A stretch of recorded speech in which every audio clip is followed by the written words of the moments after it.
এশার সালাতের পরে মুরব্বিরা মাথায় টুপি দিয়ে দোকানে বসে এরার বদনাম করছে। বলো তো এটা কোন শিষ্টাচার? দলের নাম দিয়ে তোমরা মিছিল করছো আর বলছো অমুকের চরিত্র ফুলের মতো পবিত্র, আর তুমি একজনকে একবার জান্নাতে ঢুকিয়ে দিচ্ছ। বলো তো এটা কোন শিষ্টাচার? বিগত বছর চাঁপাইনবাবগঞ্জ কানসাটে একদিন প্রোগ্রামে গেছি, তা আমাকে বলছেন যে আপনি আমাদের নেত্রীর জন্য দোয়া করবেন।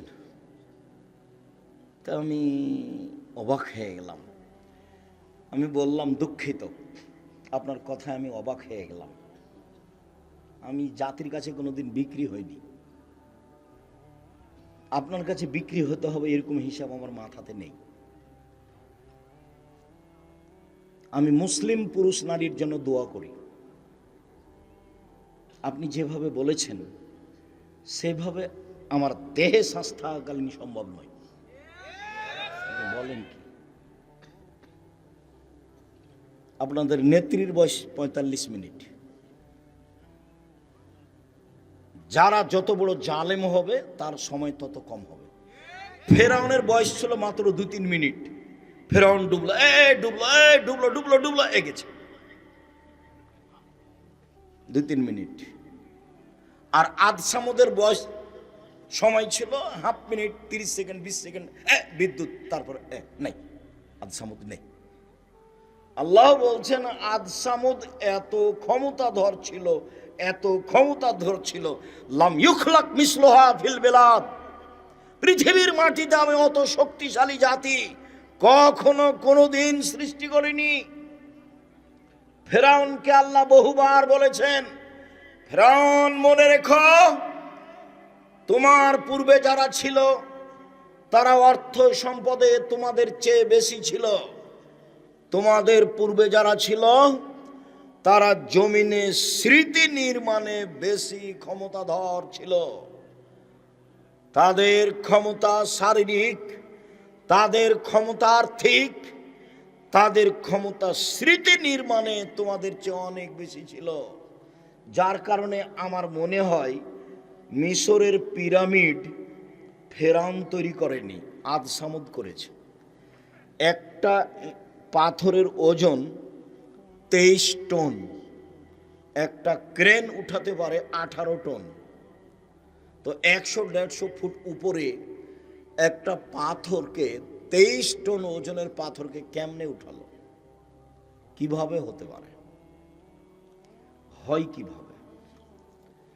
ক্ষমতা দেখায়ও না, দলীয় দাপট দেখায়ও না, মানুষকে অপমান করো না, মানুষকে জেল হাজতে দিও না, মানুষের জমি দখল করো না, চাঁদাবাজি করো না। ইতর শ্রেণীর মানুষ চাঁদাবাজি করো কেন বেটা?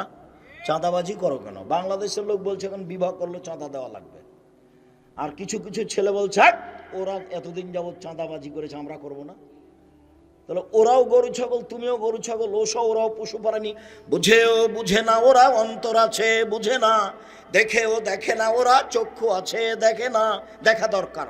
শোনেও শোনে না ওরা, কান আছে শোনে না। উলাইকা কালানাম, তারা পশু প্রাণীর মতো, তারা গরু ছাগলের মতো, তারা কুকুর শ্রীর মতো, ভালো মজাল বরং তার চেয়ে খারাপ। বাপ বেটা ভিক্ষা করে খাবা, চাঁদাবাজি করো কেন? শয়তানি করো কেন? চাঁদাবাজি করো কেন বেটা? বাপ বেটা ভিক্ষা পাও না, ভিক্ষা চাইবা? উপার্জনের ১ নম্বর পথ হলো ব্যবসা, ২ নম্বর পথ হলো চাকরি, ৩ নম্বর পথ হলো জমি চাষ, ৪ নম্বর পথ হলো দিন মজুরি। সবচেয়ে নিম্নমানের উপার্জন হলো দিন মজুরি, কিষান কামলা, পাট দিয়ে খাওয়া, কিষান কামলা গিরি করে খাওয়া। এর ব্যাপার আল্লাহ রাসূল বলছেন, এই সাবধান, এই সাবধান, দিন মজুরকে কাজ শেষ হওয়ার সাথে সাথে টাকা দিয়ে দাও, টাকা দিয়ে দাও, গায়ের ঘাম শুকানোর আগে টাকা দিয়ে দাও। চাকরি, এই যে চাকরি করছো শোনো, যে বেতন নির্ধারণ হয়েছে এই বেতনের বাইরে ১ টাকাও নিবা না, নইলে সেটা হবে আত্মসাৎ। মুহাম্মদ সাল্লাল্লাহু আলাইহি ওয়াসাল্লাম এভাবে বলছেন। ৩ জমি চাষ, জমি চাষ করো, তবে জমি চাষে অন্তর শক্ত হয়ে যায়, জমি চাষে মানুষ ভীরু হয়ে যায়, জমি চাষে মানুষ ইবাদত করতে পারে না, মানে জমি চাষকে পছন্দ করলেন না। 4 ব্যবসা। তখন তিনি বলছেন আত্তাজির আস-সাদিক আল আমিন ইয়াকুনু ইয়াউমাল কিয়ামা মা শুহাদা সিদ্দিকিন ওয়াল আম্বিয়া। সত্যবাদী বিশ্বস্ত ব্যবসায়ীরা বিচার মাঠে নবীগণের সাথে থাকবেন। অথচ নবীগণের সাথে, নবীর সাথে একজন সাহাবী থাকতে চেয়েছিলেন, হয়নি। মনে পড়ে না? কতদিন বললাম না? মনে পড়ে না? আমি বলে দিই। রাতে একজন সাহাবী বলছেন যে আমি রাসূলের কাছে অজুর পানি আর মেশক নিয়ে এসেছি, আমরা রাতে আছি, রাসূলের সাথে আছি, তো আমি রাতের এক পর্যায়ে অজুর পানি আর মেশক নিয়ে এসেছি। তো আল্লাহ রাসূল এটা দেখে খুশি হয়ে গেছেন, বাহ তোমার তো বুদ্ধি আছে, ভালোই তো, ঠিক আছে ঠিক আছে, সালমাস এটা চাও, চাও কিছু চাও, কি চাও চাও, আমি খুব খুশি হয়েছি, যা চাইবা তাই দিয়ে দেবো। তখন সাহাবী বলছেন আসআলুকা মুরাফাতাকা ফিল জান্নাহ, আপনার সাথে জান্নাতে থাকতে চাই। যেমন বলা তেমন উত্তর, চাও চাও কিছু চাও, খুব খুশি আমি, চাও, বলছে আপনার সাথে জান্নাতে থাকতে চাই। তখন আল্লাহ রাসূল বলছেন আওয়া গায়রা জালিক, না না না না না, এটা নয় এটা নয়, অন্য কিছু চাও, অন্য কিছু চাও। তখন সাহাবী বলছেন হোয়া যাকা, ওটাই চাই, ওটাই চাই। তখন আল্লাহ রাসূল বলছেন দেখো ইন্নী বিকাসরাতি সুজুদ আলা নাফসিক, তুমি একটু আমাকে সাহায্য করো, বেশি বেশি সিজদা করে তাহাজ্জুদ পড়ো, তাহলে আমি কাউকে এমনি পাশে নিয়ে থাকতে পারবো না। একটু বেশি বেশি করে তাহাজ্জুদ পড়ো, সিজদা করো বেশি, আমি চেষ্টা করব তোমাকে সাথে নিয়ে থাকার। লোকটাকে নিজে বললেন চাও চাও চাও কিছু চাও। তো সাহাবী বললেন কি আর চাইবো, আপনার সাথে থাকতে চাই। না না না না এটা না, অন্য কিছু চাও, অন্য কিছু চাও, ওটাই চাই। তখন বলছেন যে তাহাজ্জুদ পড়ো, না হলে নিয়ে থাকতে পারবো না, বিচারের মাঠে আপনাকে জান্নাতে আমি পাশে নিয়ে থাকতে পারবো না।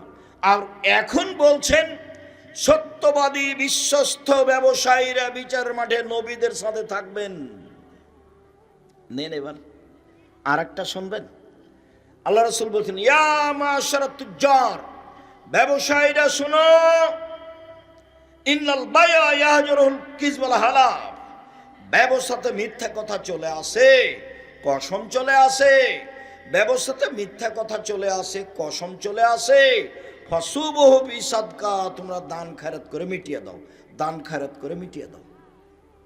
মানে ব্যবসার কত তিনি ব্যাপারে ব্যবসায়ীকে উৎসাহিত করলেন। চকলেট বিক্রিও ব্যবসা, বাদাম বিক্রিও ব্যবসা, কলা বিক্রিও ব্যবসা, জাপান থেকে মাল নিয়ে এসে চট্টগ্রামে নামিয়ে ঢাকাতে নিয়ে আসা ব্যবসা। যখন আপনি সত্যবাদী ব্যবসায়ী, তখন এসব পথ, উপার্জনের পথ 4টে বাছাই করো। এই ছেলে 4টেই যদি না পারো তাহলে বাপ বেটা কি করবে? ভিক্ষে। গেলে কেন ওখানে? মুখের চরিত্র ফুলের মতো পবিত্র বললে কেন? ওকে চিনো তুমি? পিছনে গেলে কেন? মানুষের বদনাম করো কেন? ইতর শ্রেণীর মানুষ বাপ বেটা মনে করো কি? আমি তো গালি দিতে আসিনি, আমি দুঃখিত। তুমি জাতির কাছে চাঁদা চাইলে কেন? তোমরা বাপ বেটা জাতির জন্য বোঝা, তোমরা জাতির জন্য ঘৃণিত মানুষ। তুমি লুটতরাজ, তুমি দাগাবাজ, তুমি ধোকাবাজ, তুমি জুয়াচোর, তুমি জোর করে চাঁদা আদায় করো, চাঁদাবাজ। এই জন্য জন্ম নিয়েছ। জাতির উপকার করিও। কিছুই যদি না পারো তো একটা বৃদ্ধ মানুষকে ধরে একটু রাস্তা পার করে দিও। কিছুই যদি না পারো তো একটা ভ্যান ঠেকে আছে, একটু পার করে দিও ধরে। কিছুই যদি না পারো তো পাশে একটা বৃদ্ধ মানুষ এসেছে, ওকে তুমি উঠে গিয়ে বসতে দিও। কিছুই যদি না পারো তো গাড়িতে একটা লোক ধরছে না, একটা বয়স্ক মানুষ এসেছে, তুমি আছো, তুমি নেমে গিয়ে বলো চাচা আপনি যান, আমি পরে যাবো, চাচা আপনি যান, আমি পরে যাব, আপনি যান। এটা করিও। কিছুই যদি না পারো জাতির উপকার করো, দাগাবাজ হয়েও না, ধোকাবাজ হয়েও না, জুয়াচ্চোর হয়েও না, চাঁদাবাজ হয়েও না। কেন এগুলা করবা? অবাক হয়ে যাই, লন্ডন অমুসলিম কাফেরদের দেশ, মোহাম্মদ সাল্লাল্লাহু আলাইহি সাল্লামের সব নিয়ম কানুন শিষ্টাচার নিয়ে নিয়েছে। একটা মেয়ে বোরখা পরে, 22 হাতের বোরখা পরে সারা দিন সারা রাত যদি ঘুরে, কেউ তাকে একটু কটু কথা বলতে পারবে না, মজাক করতে পারবে না। একটা মেয়ে যদি কাপড় ছাড়াই হাঁটে, গায়ে কাপড়ই না এমনি হাঁটছে, সারা দিন হাঁটলে কেউ তার দিকে বাঁকা চোখে তাকিয়ে কথা বলতে পারবে না। কথা বললেই 18 বছর জেল হবে। কতদিন জেল হবে? 18 বছর। খালি মেয়েটা যদি অভিযোগ করে তাহলে 18 বছর জেল হবে। যে দেশে বিবাহ নাই, যে দেশে জেনা কোনো ব্যাপার নয়, এরপরেও একটা মেয়ে খালি গায়ে হাঁটছে রাস্তাতে, কেউ যদি কোনো জায়গায় মজাক করে একটু উত্ত্যক্ত করে, মেয়েটা যদি পুলিশকে ডেকে বলে দেয় এর 18 বছর জেল হবে, মুখ খুলবে না, এর ভয় আছে 18 বছর জেল, মুখ খুলবে না। দুনিয়া উল্টে গেল, রাস্তাতে হাঁটছে, ওর পাশাপাশি তার সাথে একটু কথা বলবে না সাহস করে, তার নাম নিয়ম। এটাই মোহাম্মদ সাল্লাল্লাহু আলাইহি সাল্লামের নিয়ম। নিয়মটা ওরা নিয়ে নিয়েছে, আর ভোট পদ্ধতি ওরা করে না, আমাদের উপরে চাপিয়ে দিয়েছে। এসব গতিবিধি যত কিছু দেখছো, কোর্ট কাচারি অফিস আদালত সব কিছু, এইসব মোবাইলের ফাংশন ওদের হাতে। আমি এরকম কিছু দেখলাম না, তোমার হাতে মোবাইল। তোমাকে তো আমি বলছি 14 ঘন্টা বিমানে থাকলাম সিঙ্গাপুর এয়ারলাইন্স, সিঙ্গাপুর থেকে না লন্ডন পর্যন্ত, আমি কারো মোবাইলে আমি 3 বার এই বিমানের এ মাথা থেকে ওই মাথা, ওই মাথা থেকে এই মাথায় এসেছি, কারো মোবাইলে ল্যাংটা মেয়ের নাচা আমার চোখে পড়েনি। অথচ ওরাও মানুষ, ওরা হলো ইহুদি, ওরা হলো খ্রিস্টান, ওদের জান্নাত নেই, ওরা জান্নাতে যাবে না, ওদের দাঁড়ি পাল্লাই নেই বিচারের মাঠে। পাপ নেকির জন্য দাঁড়ি পাল্লার জন্য আগে বলতে হবে আমি সাক্ষ্য দিচ্ছি আল্লাহ ছাড়া কোনো মাবুদ নেই, মানে শিরক নেই।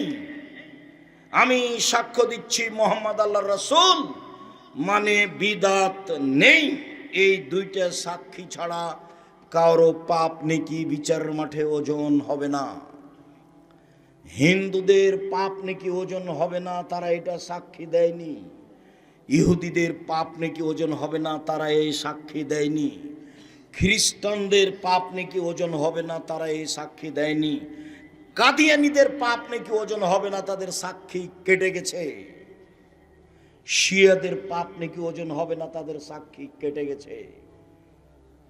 তোমরা যারা নাটোরে বসবাস করছো, এরকম যদি দিনরাত বড় বড় শিরক করো, তাহলে সাক্ষী কেটে গেছে। কি বলি, দিনরাত আমাদের দেশের স্কুলে ছেলে মেয়ে বলছে ও কালিমা তোমার আকাশ, ও কালিমা তোমার বাতাস। আমি তো 30 বছর আগে বলেছি তোর বাপের আকাশ। কই কই আপনার ছেলে মেয়ে তো বললো না কোনোদিন ওর নাকি খুব মেধা ভালো, ও নাকি বড় ডাক্তার, ও নাকি বড় ইঞ্জিনিয়ার, ও নাকি সমাজের শিক্ষিত মানুষ। দুইজন মিলে তো খুব গল্প করলেন। কতদিন যে আপনার গল্প আমি বিমানে আর ট্রেনে শুনলাম, রাস্তাঘাটে খালি স্বামী স্ত্রী যাকে পাই তার সাথে গল্প করে। বন্ধু বান্ধবকে বলে দোস্ত শুনেছ আমার ছেলে তো গোল্ডেন পেয়েছে, আমার ছেলে তো বড় ডাক্তার। ঠিক আছে, বড় ডাক্তার মানে জানেন আপনি প্রায় ওই কোম্পানির ওষুধ লিখেছে যে কোম্পানি তাকে টাকা দিয়েছে, তখনও সে বড় ডাক্তার। ধোকাবাজ, ও ধোকাবাজ। চুরি করে তখনও বড় ইঞ্জিনিয়ার, ও হলো চোর, টাকাটাই লস। এখন বাপ বেটা মিলে আপনারা কেমন জানেন, বাপ বেটা মিলে চাঁপাইনবাবগঞ্জের ভাষাতে আমও গেল, ছালাও গেল, কাঁদতে কাঁদতে দুই চোখও গেল। জীবনটাই এটাই। সম্মানিত দিনী ভাই বোন, বলছিলাম আগামী পরশু থেকে সিয়াম শুরু হবে। ইবাদতের জগতে সবচেয়ে দামি ইবাদত সিয়াম। বৃহস্পতিবার সোমবার সিয়াম থাকতেন আল্লাহর নবী। কেন? সাপ্তাহিক রিপোর্ট পেশ করা হয় আল্লাহর কাছে। মুহাম্মদ সাল্লাল্লাহু আলাইহি সাল্লাম চাইতেন সাপ্তাহিক রিপোর্ট আল্লাহ আমার সিয়াম অবস্থায় দেখুক। দেখো দেখো আমার আমলটা দেখো, এই যে সোমবার আজকে সিয়াম ছিলাম, নাও বৃহস্পতিবারে সিয়াম থাকবেন, নাও রিপোর্ট নাও, দেখো সেম অবস্থায় রিপোর্ট দেওয়া কে ভালোবাসতেন? মুহাম্মদ সাল্লাল্লাহু আলাইহি সাল্লাম। বাৎসরিক রিপোর্ট সেম অবস্থায় দেওয়া কে ভালোবাসতেন? মুহাম্মদ সাল্লাল্লাহু আলাইহি সাল্লাম। তাই একটানা 15 দিন সিয়াম থাকবেন। পরশু দিন থেকে শুরু করবেন সিয়াম, একটানা 15 দিন, একটানা 15 দিন সিয়াম থাকবেন। আরাফারে একদিন সিয়াম থাকবেন, আগে পরে 2 বছরের পাপ ক্ষমা। মুহররমের 2 দিন সিয়াম আরাফারে একদিন সিয়াম থাকবেন, আগে পরে 2 বছরের পাপ ক্ষমা। মুহররমের 1-2 দিন সিয়াম থাকবেন, বিগত 1 বছরের পাপ ক্ষমা। প্রতি মাসে 3 দিন সিয়াম থাকবেন, সারা বছর সিয়াম পালন করে জানে কি হয় তাই হবে। রমজানের সিয়ামের পরে শাওয়ালের 6টা সিয়াম থাকবেন, সারা বছর সিয়াম পালন করে জানি কি হয় তাই হবে। জুলহিজ্জার 1 থেকে 9 তারিখ পর্যন্ত সিয়াম থাকবেন। ইবাদতের জগতে সবচেয়ে গুরুত্বপূর্ণ ইবাদত হলো জুলহিজ্জার 1 তারিখ থেকে 10 তারিখ পর্যন্ত। 10 তারিখ তো হলো কুরবানির দিন। অতএব 9 দিন পর্যন্ত একটানা সিয়াম থাকতে অভ্যাসী হবেন। মানুষের মতো মানুষ হওয়ার চেষ্টা করেন, একটু ইবাদত করেন। কেন দোকানপাটে বসে এভাবে সময় কাটছেন? নিজেকে একটু মানুষ মনে করছেন না কেন? গরু ছাগল কেন মনে করছেন? পশু প্রাণী কেন মনে করছেন? ইবাদতের জগতে সবচেয়ে ভিন্ন ধরনের ইবাদত হলো সালাত। সালাত এমন একটি ইবাদত যার উপরে নির্ভর করে অন্যান্য ইবাদত। সালাত একটি এমন ইবাদত যার উপরে নির্ভর করে অন্যান্য ইবাদত। শুনুন, সিয়াম দামি ইবাদত, এ কথাই ঠিক। যদি সালাত না থাকে তাহলে সিয়াম কেটে দেওয়া হবে, বাতিল। হজ বড় ইবাদত, হজ কবুল হলে লোকটা হয়ে যাবে সেদিনের মতো যেদিন তার মাতাকে জন্ম দিয়েছে, নিষ্পাপ হয়ে যাবে। কিন্তু সালাত নামাজ না থাকলে হজকে কেটে দেওয়া হবে, এটা বাতিল। সবচেয়ে শক্তিশালী ক্ষমতাধর পাওয়ারফুল ইবাদত হলো দান। যদি সালাত আদায় না করে তাহলে এটা কেটে দেওয়া হবে, তার নাম সালাত। মুহাম্মদ সাল্লাল্লাহু আলাইহি সাল্লাম বলেন, আউয়ালা মাইস আল্লাহ আব্দ বিহি ইয়াউমাল কিয়ামাস সালাত। বিচারের মাঠে মানুষকে প্রথমে জিজ্ঞাসা করা হবে সালাত। ফাইন সালাহাত সালাহাল্লাহু সায়রা আমালিহি। যদি সালাত টিকে যায় সব ইবাদত টিকে যাবে। আইন ফাসাদাত ফাসাদাল্লাহু সায়রা আমালিহি। যদি সালাত না টিকে বাকি সব ইবাদত বাতিল বলে গণ্য হবে। আবু হুরায়রা রাদিয়াল্লাহু তাআলা আনহু বলেন, রাসূল সাল্লাল্লাহু আলাইহি ওয়াসাল্লাম বলেছেন সালাত 3 ভাগে বিভক্ত। আত-তাহুর সলসুন, ওযু হলো 3 ভাগের 1 ভাগ। আর রুকু সলসুন, রুকু হলো 3 ভাগের 1 ভাগ। আর সুজুদ সলসুন, সিজদা হলো 3 ভাগের 1 ভাগ। ফামানা দাহাবে হাক্কেহা, যে এই 3টে ঠিক ঠিক আদায় করলো, কবিলাত সালাতুহু, তার সালাত কবুল করা হবে। অকবিলা সায়রা আমালিহি, সব ইবাদত কবুল করা হবে। আইন রুদ্দাত আলাইহি সালাতুহু, যদি সালাত তার বাতিল করা হয়, রুদ্দা আলাইহি সায়রা আমালিহি, সব আমল বাতিল। ইবাদতের জগতে সবচেয়ে বিরল ভিন্ন ধরনের ইবাদত হলো সালাত। এর কোনো আপোষ নেই। সব ইবাদতের আপোষ আছে। যেমন হজ, এবছর করব না, সামনে বছর করব, ঠিক আছে করেন, কোনো সমস্যা নেই, করলেই হলো, এই যে আপোষ। যাকাত 2 মাস আগেই দিব, দেন 1 মাস পরে দিব, দেন, এই যে আপোষ। সিয়াম রমজান, শরীরটা আজকে ভালো লাগছে না, কেমন কেমন লাগছে, ছেড়ে দেন, আর একদিন থাকেন, এই যে আপোষ। সালাত এরকম নয়। সালাত এমন একটা ইবাদত যা মানুষের সাথে আপোষ করে না। ওযু করে সালাত আদায় করতে হয়, পানি নেই। তায়াম্মুম করে সালাত আদায় করতে হবে, মাটি নেই। ওযু তায়াম্মুম ছাড়াই সালাত আদায় করতে হবে। কেবলার দিকে মুখ করে সালাত আদায় করতে হয়, কেবলা বোঝা যায় না, কেবলা ছাড়াই সালাত আদায় করতে হবে। দাঁড়িয়ে সালাত আদায় করতে হয়, দাঁড়িয়ে থাকা যায় না। বসে থেকে সালাত আদায় করতে হবে, বসে থাকা যায় না। শুয়ে থেকে সালাত আদায় করতে হবে। পরিষ্কার কাপড় পরে সালাত আদায় করতে হয়, পরিষ্কার কাপড় নেই, যেই কাপড়ে পেশাব পায়খানা লেগে আছে সেই কাপড় পরেই সালাত আদায় করতে হবে। পরিষ্কার অপরিষ্কার কোনো কাপড়ই নেই, আপনি কারণবশত উলঙ্গ হয়ে আছেন, এই উলঙ্গ অবস্থাতেই সালাত আদায় করতে হবে, করতেই হবে। মানুষের সাথে আপোষ করে না সালাত। গাড়িতে উঠে আছেন, ঠেলে ঠেল মানে না, শিকল ধরে আছেন, সালাতের টাইম পার হয়ে যাচ্ছে, এই অবস্থায় সালাত আদায় করতে হবে। পৃথিবীর এক ব্যতিক্রম ভিন্ন ধরনের বিরল ইবাদত সালাত। সম্মানিত দিনী ভাই বোন, এই কারণে ইমাম আহমদ ইবনে হাম্বল রাহিমাহুল্লাহ বলেছেন, অলসতা করে কেউ যদি সালাত ছেড়ে দেয় তাহলে তাকে জবে করতে হবে, হত্যা করতে হবে। ইমাম আবু হানিফা রাহিমাহুল্লাহ বলেছেন, কেউ যদি অলসতা করে সালাত ছেড়ে দেয়, সালাত ছেড়ে দেয় তাহলে তাকে জেলখানায় বন্দি করে পিটিয়ে সালাত আদায় করাতে হবে। আরবি বিদ্বানেরা বলছেন এখন যে স্বামী সালাত আদায় করে, স্ত্রী করে না, স্ত্রী করে স্বামী করে না, তাহলে বিভাগ কেটে গেছে।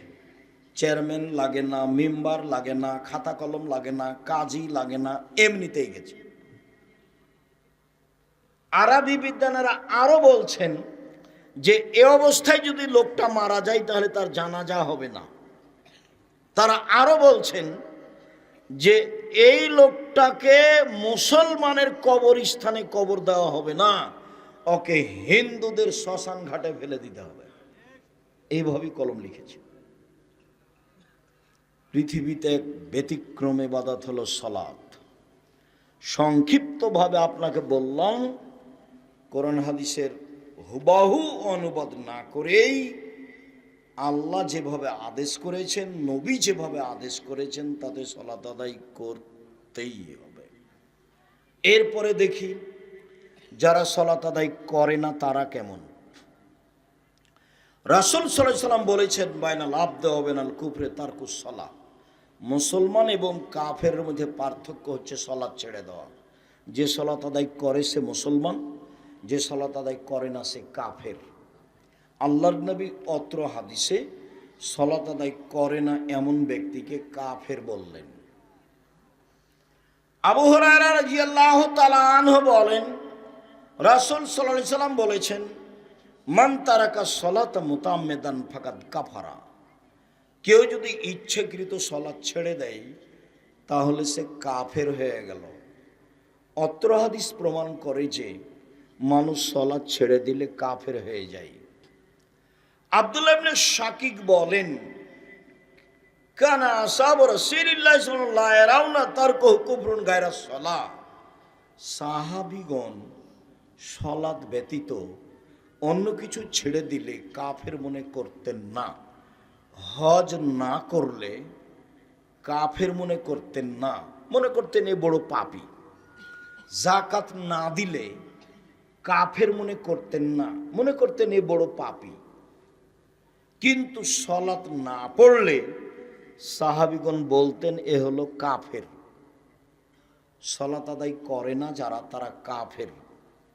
এরপরে বলি, সালাত আদায় করে কিন্তু রাসূলের পদ্ধতিতে করে না তারা কেমন। এক খেয়ালে চেয়ে থাকবেন। আমরা যে লম্বা সময় কথা বলবো তা নয়। যারা যেখানে আছেন দয়া করে দোকানপাটে হোক, রাস্তাঘাটে হোক, বসতে জায়গা পান আর না পান, এক খেয়ালে আমার দিকে চেয়ে থাকেন। আমি আপনার কিছু না কিছু উপকার করবই করব ইনশাআল্লাহ। আমি শুধু আপনার জন্য এসেছি। যখন আপনি দোকানপাটে বসে থাকেন তখন আমার খুব কষ্ট হয় এবং এটাকে আমি খুব ভারী চোখে দেখি। আপনার মেয়ে যখন ভ্যানিটি ব্যাগ নিয়ে হাটে বাজারে চলে যায় তখন আমার খুব আফসোস হয় কি এই মেয়েটার বাপ নেই, কি এই মেয়েটার কি শ্বশুর নেই, এর কি দেবর নেই, এর কি ভাসুর নেই, এর কি বোনের ছেলে নেই, এর কি ভাইয়ের ছেলে নেই, এ কি সবাইকে মেরে খেয়েছে, এ বাজারে গেল কেন? গেল কেন? কই আমরা তো কোনোদিন বাজারে যাই না, আমরা তো বেঁচে আছি। আমি আমার ছাত্র জীবন 16 বছর আর শিক্ষক জীবন চলছে 37 বছর। আমি কোনোদিন চায়ের স্টলে বসিনি। তো মরে গেছি নাকি? বেঁচে আছি তো। আপনি যখন চায়ের স্টলে বসে গল্প করেন, আমি যখন গাড়ি নিয়ে পাশ দিয়ে আপনার চলে যাই, তখন আমার আফসোসের শেষ থাকে না। কেন? আপনি একজন মুসলমান মানুষ, আপনার চরিত্র দেখে আমি খুব কষ্ট পাই। আপনার ছেলে যখন মিছিল করে রাস্তাঘাট বন্ধ করে চলে যায়, তখন আমার খুব দুঃখ হয়। তখন আমি আর কিছু শেষ পর্যন্ত তখন বলি কিছু না পেয়ে, আল্লাহর নবী এদেরকে বলেছেন, এরাই হলো ইতর শ্রেণীর মানুষ। এরাই হলো গাইবান্ধার, রংপুর, পঞ্চগড়, ঠাকুরগাঁ, লালমনিরহাট, নীলফামারী, ওদের ভাষায় বেন্নের বাচ্চা বেন্নে। এরাই হলো চাঁপাই নবাবগঞ্জের ভাষায় ছোট লোকের বাচ্চা ছোট লোক। ঢাকার ভাষাটা আমি মুখে বলতে পারলাম না। এরকম কিছু মনে মনে সিদ্ধান্ত ছাড়া আপনার ছেলেকে দেখে আমার মনটা আর কিছু বলে না। খুব আফসোস হয়, কি পড়লো এ, আর বাপই তাকে কি পড়ালো? কোনটাই বা শিষ্টাচার, কোনটাই বা বিদ্যে, কোনটাই বা পরিপাটি, কোনটাই বা সাজগোজ, কোনটাই বা পাহারা। এই ছেলে মায়ের কাজ কয়টা গো? 1 বিদ্যে, 2 শিষ্টাচার, 3 পরিপাটি সাজগোজ করে রাখা, 4 পাহারাদার। কোনটা করেছে তোমার মা? তোমার চুলটা শুধু ওপর দিকে আছে, ছাতা হে সব দিকে চাঁচা আছে। এইটা কোন সাজগোজ বলো তো দেখি? তোমার মা আছে? তোমার মাকে দেখো। আমি আফসোস করে বলছি, তোমার মা, এটা আমি বিশ্বাস করি, কিন্তু আমার মনটা চাই যে তুমি চাচি বলে ডাকবা। তোমার মাকে বলবা চাচি, তোমার মা যদি বলে একই কথা, তখন তুমি বলবা আম্মা দুঃখিত, কি আর বলি, আপনাকে চাচি বলতে আব্দুর রাজাক বিন ইউসুফ বলেছে। কেন? যে আমার মাথার চুল এরকম হয়ে আছে সেই জন্য। কেন? যেমন প্যান্টটা টাকনোর নিচে আছে সেই জন্য। এই যে আমার বোন নখ বড় করে রেখেছে সেই জন্য। দেখেন, আপুকে ডাকেন, তুমি বলবে তোমার আম্মাকে, আপুকে ডাকেন, আপুকে ডাকেন, দেখেন আপুর নখটা কি হয়ে আছে, বড় হয়ে আছে। নখে কি আছে? নেইল পালিশ আছে। ও তো ইহুদি খ্রিস্টানদের পতিতালয়ের মেয়েদের বৈশিষ্ট্য। ইহুদি খ্রিস্টানদের পতিতালয়ের মেয়েদের বৈশিষ্ট্য, ভরু তোলে চিকন করা আছে। তুমি বলো তোমার মাকে যে আপুকে ডাকেন। আপনাকে যদি মা বলে ডাকি তো গুনাহ হবে। আপনাকে যদি আম্মা বলে ডাকি তাহলে কি হবে? গুনাহ হবে, যে আপনি তো মা নন। মা তো এইরকম, এই পিঠের চামড়া তুলে দেবো। কোথায় গেছিলে? পাহারাদার। তখন কেমন বলেছি? পাহারাদার মানে ওর মা ফরজ সালাত আদায় করেছে বাড়িতে, সুন্নাত পড়তে যাবে, আল্লাহু আকবার বলতে যাবে, তখন ছেলে বলছে আসসালামু আলাইকুম। এই মা সুন্নাত পড়তে পাবে না, সুন্নাত বন্ধ করে বলবে আহমদ দেরি হলো কেন? 20 মিনিট এশার সালাতের পরে মসজিদ থেকে আসতে দেরি হলো কেন? এইটা তল্লাশি চালানো মায়ের ফরজ। আর এই সুন্নাত আপনি এখন বলেন, মা সুন্নাত বাদ দিয়ে ছেলের তল্লাশি চালাবে না সুন্নাত পড়বে? সুন্নাত পড়তে পাবে না। কি করবে মা? তল্লাশি চালাবে। কেন? মা কাকে বলে? পাহারাদার, স্টিল পাহারাদার। এ কথা আমি বলিনি, দেখো এটা মুহাম্মদ সাল্লাল্লাহু আলাইহি সাল্লাম বলেছেন। তোমার মা দায়িত্ব পালন করে না, তুমি একটু সহযোগিতা করো তোমার মায়ের দায়িত্ব পালনের। তুমিও সন্তান। আমি যতবারই বলি তুমি তোমার মাকে খালা বলে ডাকো, এটা মানাবে না। তুমি তোমার মাকে আম্মা বলেই ডাকো। আমি দুঃখে বলেছি, আফসোস করে বলেছি, এটা আমার মৌলিক কথা নয়। তোমাকে দেখলে, তোমার অবস্থা দেখলে, তোমার বোনের অবস্থা দেখলে আমার আফসোস হয়। সব আফসোসটা তোমার বাপের উপরে, তোমার মায়ের উপরে হয়। সম্মানিত দিনী ভাই বোন,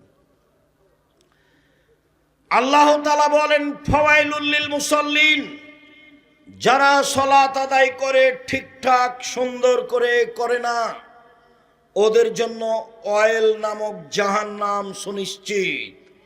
ওরা সালাত আদায় করেও জাহান্নামে যাবে। রাসূল সাল্লাল্লাহু আলাইহি সাল্লাম বলেন, যে ব্যক্তি ঠিক মতো সালাত আদায় করলো, বিচারের মাঠে তার জন্য সালাত আলো হবে, বাঁচার মাধ্যম হবে। যদি সময় মতো রুকু সিজদা ভালো করে সালাত আদায় না করে, তাহলে সে বিচার মাঠে ফেরাউনের সাথে থাকবে। পৃথিবীতে সবচেয়ে বড় বদ মানুষ ফেরাউন। পৃথিবীর ইতিহাসে এত বড় বদ মানুষ কেউ জন্ম নেয়নি। ফেরাউনই বলেছে একবার মুসা আলাইহিস সালামকে, মুসা লাইনিত্তাখাযতা ইলাহান গায়রি লাজালান্নাকা মিনাল মাসজুনিন, তুমি যদি আমাকে বাদ দিয়ে কাউকে আল্লাহ বলো, তাহলে আমি ফেরাউন তোমাকে জেলখানায় বন্দি করে দেব। এই ফেরাউনই একবার মুসা আলাইহিস সালামকে বলেছেন, মুসা মা আলিমতু লাকুম মিন ইলাহিন গায়রি, আমি ব্যতীত তোমাদের আর কোনো আল্লাহ আছে এই কথা আমি জানি না। এই ফেরাউনই একবার মুসাকে বলেছে, মুসা আনা রাব্বুকুমুল আলা, আমি হচ্ছি তোমাদের সবচেয়ে বড় আল্লাহ, আমি হচ্ছি তোমাদের সবচেয়ে বড় প্রতিপালক। এগুলো ফেরাউনের ভাষা। এইরকম ভাষা পৃথিবীতে অতীতের কারো নেই। ফেরাউনের ব্যাপার আল্লাহর একটা বক্তব্য আছে। আল্লাহ বলছেন, ফেরাউন আলিয়াউমা নুনাজ্জিকা বিবাদানিকা লিতাকুনা লিমান খালফাকা আয়া, তোমার শরীরটা আমি রেখে দিলাম ফেরাউন, কিয়ামত পর্যন্ত তোমার শরীর মাটিতে খাবে না, তোমার শরীর পশু প্রাণী খাবে না, মাছ হাঙ্গর পানির কোনো কিছু তোমাকে খাবে না, তোমাকে দেখে মানুষ উপদেশ গ্রহণ করবে। এই কথা আল্লাহ ফেরাউনের ব্যাপারে বলেছেন, পৃথিবীর কোনো মানুষের ব্যাপারে বলেননি। আমি সালাত আদায় করলাম, সালাতটা রাসূলের পদ্ধতিতে হলো না, তখন আমাকে থাকা লাগবে ফেরাউনের সাথে। তো যেমন তেমন কথা নয়, খুব তো কঠিন হয়ে গেল।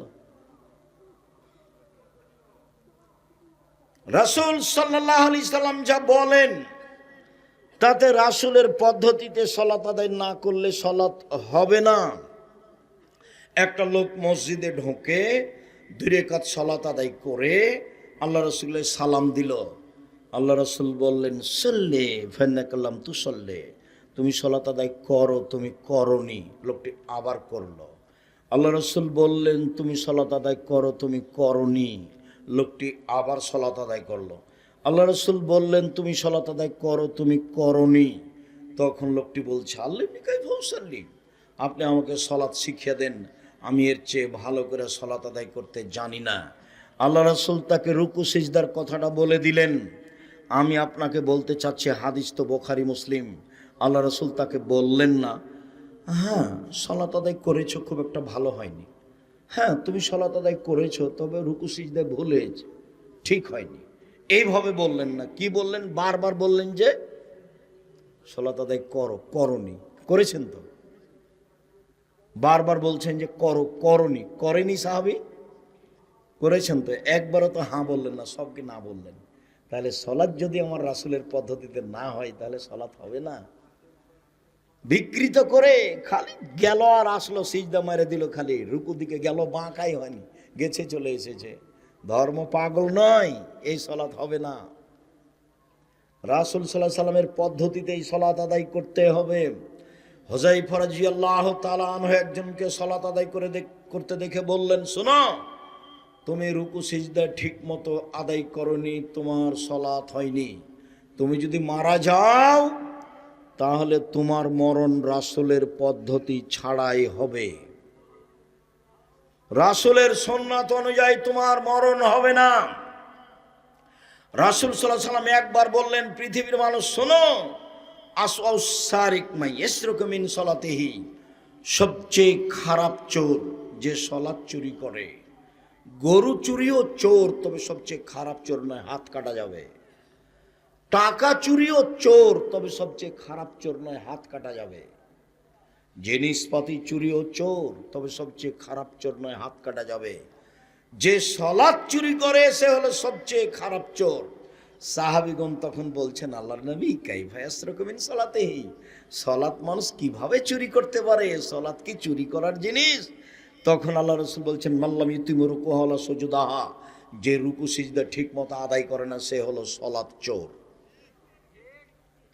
সলাত তিন ভাগে। এই ছেলে দেখো তো মহিলারা কি গল্প করছে নাকি? আপনি মহিলা মানুষ কেন কথা বলেন? আমি এখান থেকে শুনতে পাই। আপনি একটু শরম করেন না কেন? আপনার একটু লজ্জা হয় না কেন? এটা একটা দিনই বৈঠক।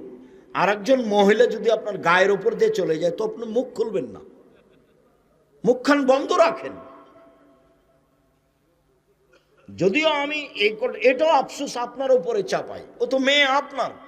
সতর্ক করে আসেননি? যখন আসলেন তখন, খালেদা শোনো, সাবধান মা, মুখ খুলবা না, যা হবে হবে।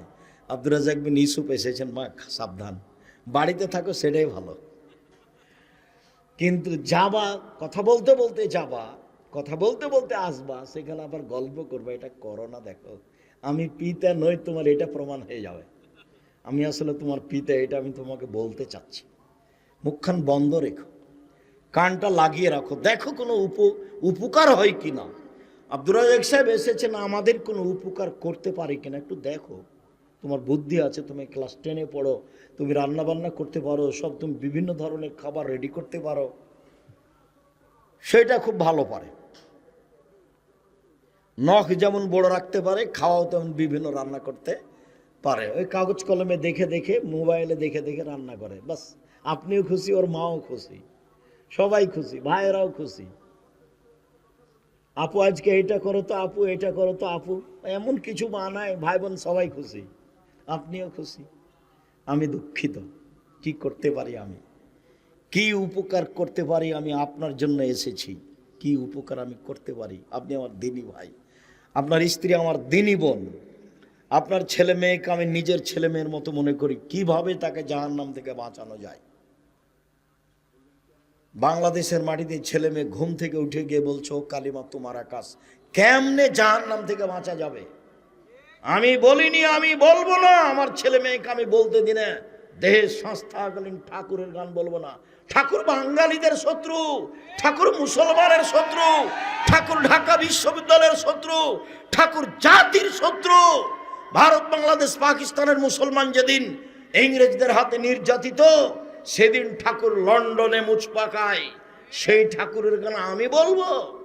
আমার মুসলমান ভাই বোন কি এই দীর্ঘ 100 বছর থেকে এমন কাউকে জন্ম দিতে পারেনি যে বাঙালি ছেলে মেয়েদের জন্য একটা গান তৈরি করবে? এমন কি ছেলে নাই? এমন কোন শিক্ষিত মানুষ এদেশে নাই? কত কোটি মানুষ এখন? 18 কোটি মানুষ। 18 কোটি মানুষের কারো ছেলে মেয়ে নাই একটা, যার মুখের গানটা একটু চলে স্কুলে? ছি ছি ছি ছি ছি ছি ছি, নাউজুবিল্লাহ মিন জালিক। মনে রেখো, আমি আব্দুর রাজ্জাক বিন ইউসুফ দেহে সংস্থাকালীন ঠাকুরের গান মুখে উচ্চারণ করব না। ঠাকুরের গান আমি বলার জন্য জন্ম নিইনি, ঠাকুরের গানকে উৎখাত করার জন্য জন্ম নিয়েছি। সিলেট কোর্টে উপস্থিত হলাম, 5,000 কোটি টাকার মামলা। কি আমি বলেছি, ও কালিমা তোমার আকাশ, ও কালিমা তোমার বাতাস, তোর বাপের আকাশ, এই কথা বলে আমি ঠাকুরের নিন্দা করেছি, তাই মানহানির মামলা। কাঠগড়ায় যখন দাঁড়ালাম তখন জজ আমাকে বলছে, আপনি কি পিস টিভির আলোচক? আমি বললাম জি, আপনার মামলাটা খারিজ করে দিলাম। আমি ঠাকুরের নিন্দা করিনি। ঠাকুর আবার কে? আরে ঠাকুর তো হিন্দু মানুষ, ঠাকুর আবার কে? ঠাকুরের গান আমি গাইবো কেন? ঠাকুরকে আমি জপবো কেন? অসম্ভব হতে পারে না। আমার দেহে সংস্থা গেলে নেতা করতে পারি না। আমি মুসলিম চির রণবীর, মরণকে করি না ভয়, মরলে শহীদ বাঁচলে গাজী আমার উভয় সমান।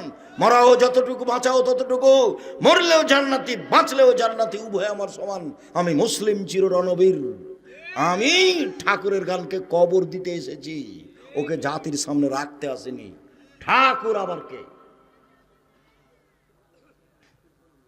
সম্মানিত দিনী ভাই বোন, বলছিলাম রাসূল সাল্লাল্লাহু আলাইহি সাল্লাম যা বললেন তাতে রাসূল সাল্লাল্লাহু আলাইহি সাল্লামের পদ্ধতিতে সলাত না হলে সলাত হবে না। কিভাবে পড়তে হবে? আল্লাহ রসুল বললেন, সল্লু কামা রাআইতুমুনি উসাল্লি, তোমরা সালাত আদায় করো যেভাবে আমাকে সালাত আদায় করতে দেখছ। বুখারী মুসলিম। আল্লাহ রসুল কি বেঁচে আছেন? মদিনায় গিয়ে একটু দেখে আসবো রাসূল কিভাবে সালাত আদায় করছেন। আল্লাহ নবী যে বললেন, পৃথিবীর মানুষ তোমরা সালাত আদায় করো যেভাবে আমাকে করতে দেখছো। তা আমরা কি মদিনায় গিয়ে রাসূলকে দেখে আসবো? এখন কি তিনি বেঁচে আছেন? তাহলে পদ্ধতি কি, পরামর্শ? আমার পক্ষ থেকে 3টে পরামর্শ। এক, বাংলা বুখারী মুসলিম দেখে সালাত ঠিক করেন। এ দেখবেন না, ব্র্যাকেট দেখবেন না, আর টিকা দেখবেন না। বুঝাতে পারিনি কথা। বাংলা বুখারী দেখবেন, মুসলিম দেখবেন, কিন্তু কি দেখবেন না? ব্র্যাকেট দিয়ে যেটা ঘেরা লেখা আছে ওটা দেখবেন না। আর কি দেখবেন না? টিকা দিয়ে নিচে যেটা লেখা আছে সেটা দেখবেন না। তাহলে রাসূলের সালাতটা হুবাহু বুঝতে পারবেন যে এটাই রাসূলের সালাত, কোনো সন্দেহ নেই। 3টা পরামর্শ। 2, রিয়াজুস সালেহিন নাম শুনেছেন? এটা অনেকদিন পরে লেখা হয়েছে, 500 হিজরির দিকে। রিয়াজুস সালেহিন প্রায় সব হাদিসই ঠিক, প্রায়। এইখান থেকে সালাত ঠিক করেন, এইটা আমার আন্তরিক অনুরোধ। 3, আমার পরামর্শ, বাঙালি ভাই বোন যারা সালাতের উপরে বই লিখেছেন তাদেরটা পড়েন। আমি আব্দুর রাজ্জাক বিন ইউসুফ ভাষা জানি না, পড়াশোনা জানি না, কোনো রকম করে ছেঁচড়া মেচড়া করে কিছু করি আর বলি। সেই সুবাদে আমি লিখেছি রাসূল সাল্লাল্লাহু আলাইহি সাল্লামের সালাত মানাম প্রচলিত সালাত। আমি একবারে হাতে নাতে, হাতে খড়ির মতো করে যেভাবে রাসূল সাল্লাল্লাহু আলাইহি সাল্লামের সালাতটাকে বাংলা ভাষায় একবারে হুবাহু সাজানো যায় সেভাবে সাজিয়েছি। একটু পড়ে দেখেন আপনি, তাতে যেগুলো জাল হাদিস, জৈব হাদিস সেগুলো না করা আছে। এটা আমার পরামর্শ। আর আগের 2টা আমার অনুরোধ। কি দেখে বই সালাত ঠিক করবেন? বাংলা বুখারী মুসলিম, তারপরে রিয়াজুস সালেহিন, এটা আমার অনুরোধ। আর শেষেরটা আমার পরামর্শ। বাঙালি ভাই বোনদের দেখেন, দেখতে পারেন আপনার বিশ্বাস হলে। পরামর্শে আমি আব্দুর রাজ্জাক বিন ইউসুফ আপনাকে খুব কাছে থেকে সালাত শিখিয়ে দেওয়ার জন্য রেখেছি, লিখেন। আর সব বক্তব্য আপনি এই উপদেশ বইয়ে পাবেন। আর আবদুল্লাহর বইটা এখন দেখেন। আবদুল্লাহর কিন্তু আজকে প্রোগ্রাম এটা, আবদুল্লাহর প্রোগ্রামে আমি এসেছি। আপনারা যেভাবে জানেন, আমি অবশ্য রাস্তায় অবগত হলাম। আবদুল্লাহ গত শনিবার থেকে না বৃহস্পতিবার পর্যন্ত এনটিভির বক্তব্য রেকর্ডিংয়ে ব্যস্ত আছে। কোন টিভি? এনটিভিতে বক্তব্য রেকর্ডিংয়ে ব্যস্ত আছে গত শনিবার থেকে নিয়ে সামনে বৃহস্পতিবার পর্যন্ত। যার কারণে আপনাদের সাথে সাক্ষাতে কিছু বলতে চাইলেও পারেনি। তখন আমি এসেছি, যদিও আপনাদের ভালো লাগলো না, তিতে লাগলো, যে যদিও আমিও আবদুল্লাহর বক্তব্য শুনতে চাই। আমার বক্তব্য তার বক্তব্য হলে আমার কাছে অনেক কথা ধরা পড়ে, যেটা আমি হাদিস বলেছি কিন্তু আমি এভাবে বলিনি, ওটা আমি বুঝতে পারিনি ওইভাবে। যেমন ওর মুখের বক্তব্য শুনে আমি সুদ কি জিনিস বুঝেছি। আমি তার আগে সুদের কত বক্তব্য দিয়েছি, কোরআন হাদিস এগুলো শক্তভাবে বলেছি, কিন্তু সুদকে আমি এভাবে বুঝতে পারিনি। একদিন বলছে যে সুদে টাকা কমে যায় কেন? আল্লাহ বলছেন সুদে টাকা কমে যায়, নবী বলছেন সুদ খেলে মানুষ নিঃস্ব হয়। তো আমরা তো বলে আসলাম, আমি এটাও বলেছি যারা সুদ খাবে তাদেরকে একদিন না একদিন ভিক্ষুক হতেই হবে। আমি এইভাবে বলে চলে গেছি, শেষ করেছি। আল্লাহ বলেছে সুদ খেলে টাকা কি হবে? কমে যাবে। আর আল্লাহ নবী বলেছেন সুদ খেলে মানুষ কি হবে? নিঃস্ব হয়ে যাবে। আমি তখন বলেছি 2টার সমন্বয়ে, যে সুদ খাবে তাকে একদিন না একদিন ভিক্ষা করে খেতেই হবে। যেহেতু তার টাকা পয়সা থাকবে না, তখন নিরুপায় ভিক্ষা করবে, এটা আমি বুঝেছি। এখন আব্দুল্লাহ বলছে টাকা কমে যায় কেন? কেন? টাকার জন্ম, মুদ্রার জন্ম, পাউন্ডের জন্ম, রিয়ালের জন্ম, ডলারের জন্ম, বিনিময়ে তাকে ব্যবহার করতে হবে। এই জন্য 1 কেজি বেগুন নিলাম, বিনিময়ে টাকা দিলাম। 2 কেজি চাউল নিলাম, বিনিময়ে ডলার দিলাম, 5 কেজি গম নিলাম, বিনিময়ে রিয়াল দিলাম, 5 কেজি তরি তরকারি আলু নিলাম, বিনিময়ে টাকা দিলাম। তাহলে টাকা কেন জন্ম হয়েছে, কেন আল্লাহ তাকে সৃষ্টি করেছেন? বিনিময়ে ব্যবহার করার জন্য। যখন টাকা দিয়ে টাকা নেবেন তখন কি বিনিময় হলো? আপনি কি দিয়ে কি নিলেন, এটা তো আর বিনিময় হলো না, তখন টাকার উপরে জুলুম করা হলো। সভাপতি সাহেবকে এখানে বসতে দিয়েছেন, মুরব্বী মানুষ, যদি এখন বলেন যে নিচে বসেন, তো উনি তো ভাববেন ইন্না লিল্লাহ, এরা তো আমাকে অপমান করলো। তখন উনি থাকবেন চুপে, ধীরে হেঁটে চলে যাবেন, না রে এখানে থাকা যাবে না। কেন? উনি বুঝবেন যে আমাকে কি করা হলো, ছোট করা হলো, খাটো করা হলো। তো টাকাকে যখন খাটো করা হলো, তাকে অপমান করা হলো, ওকে আল্লাহ যেই জন্য সৃষ্টি করেছেন তাতে ব্যবহার করা হলো না, তখন টাকা ধীরে চলে যাবে। এই জন্য আল্লাহ বলেছেন সুদ খেলে টাকা কমে যাবে। এই জন্য আল্লাহর নবী বলেছেন সুদ খেলে মানুষ কি হবে? নিঃস্ব হবে।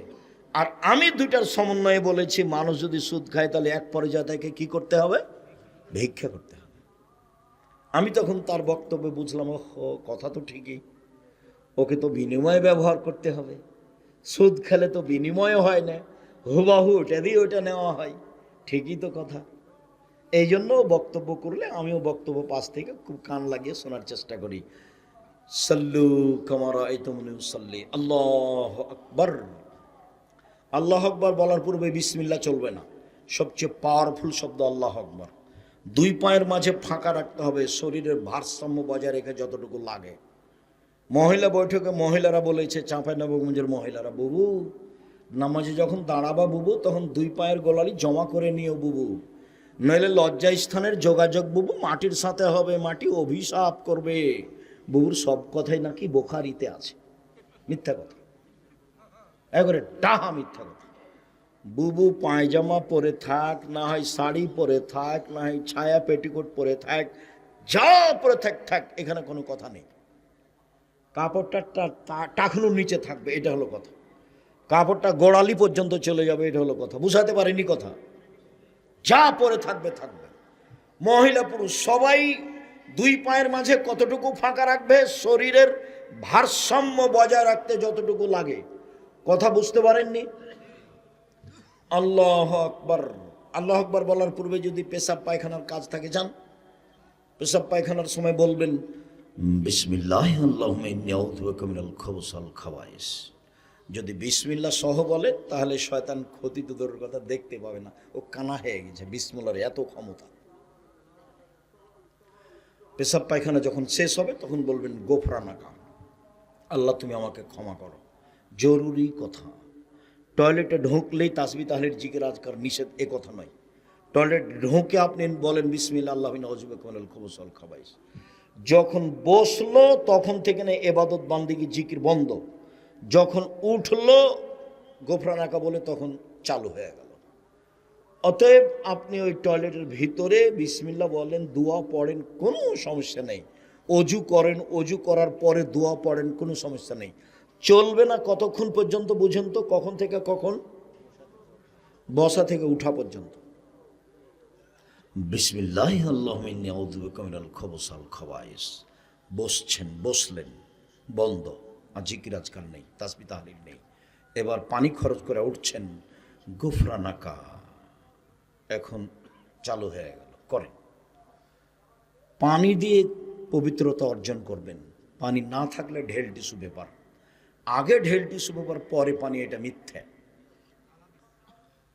পানি দিয়ে পবিত্রতা অর্জন করে হাত মাটিতে মেজে নেবেন, সাবান দিয়ে মাজেন, যেটা দিয়ে মাজেন মাজেন, রাসূল সাল্লাল্লাহু আলাইহি ওয়াসাল্লাম বললেন। বাম হাতে পেশাব পায়খানার পরে পানি খরচ করবেন। লোকটাকে আমি বললাম, ভাইজান ডান হাতে চা খান, ডান হাতে খান, তো মন খারাপ করে বলছে বাম হাত হাত নয়, বাম হাত হাত নয়। তখন যখন পানি খরচ করবে তখন ডান হাত লাগালে হয় না, তো তখন তো আরও পানি খরচ করছে না। এখন আমি আর কি বলি? তো ওর পরিবেশ আর খাটো করলাম না, ওই পর্যন্তই থাকলাম। দেখেন, এটা আল্লাহ রাসূলের কথা। এই ছেলে বাম হাতে তো হাত, তাই না? তো পানি খরচ করার সময় ডান হাত করলে কি হবে? এটাও তো হাত। মোহাম্মদ সাল্লাল্লাহু আলাইহি সাল্লামের নিয়ম, মোহাম্মদ সাল্লাল্লাহু আলাইহি সাল্লামের নিয়ম, এক গ্লাস পানি পান করলে কয়টা বিধান লাগে? 5টা। ইসলাম এসেছে জাহেলিয়াতকে ঠেকিয়ে দিয়েছে। জাহেলিয়াত একটা নিয়ম কানুন ছিল, ইসলাম এসে সব নিয়ম কানুন নতুন করেছে। যখন কোনো সরকার আসছে তখন বলছে আগেরটা বাতিল, ওরা চাঁদাবাজি করেছে আমরাও করব, ওরা করেছে আমরা এখন তাদের বিপরীত। তো রাসূল সাল্লাল্লাহু আলাইহি সাল্লাম বলছেন এক জাহেলিয়াত বাতিল, এখন মোহাম্মদ সাল্লাল্লাহু আলাইহি সাল্লামের সব নিয়ম চলবে। কার নিয়ম চলবে? সব মোহাম্মদ সাল্লাল্লাহু আলাইহি সাল্লামের নিয়ম চলবে। পৃথিবীতে একজন মানুষের কথা, পানি খরচ না করে ঢেল টিস্যু ব্যবহার নিয়ে 40 কদম হাঁটা নোংরামি, পায়ের উপরে পা উঠানো নোংরামি, খক খক করে কাশা নোংরামি। যদি তাই হয় তাহলে তার বউ ঢেল নিয়ে হাঁটে না কেন? তার বউকে তো জান্নাত যেতে হবে। আব্দুর রাজ্জাক সাহেব, মহিলা মানুষ যদি ঢেল নিয়ে 40 কদম হাঁটে তাহলে পুরুষ মানুষকে কেমন কেমন লাগে? যদি তাই লাগে তো পুরুষ মানুষ যখন ঢেল নিয়ে হাঁটে তখন মহিলা মানুষের চোখে পড়লে মহিলা মানুষকে তখন কেমন কেমন লাগে?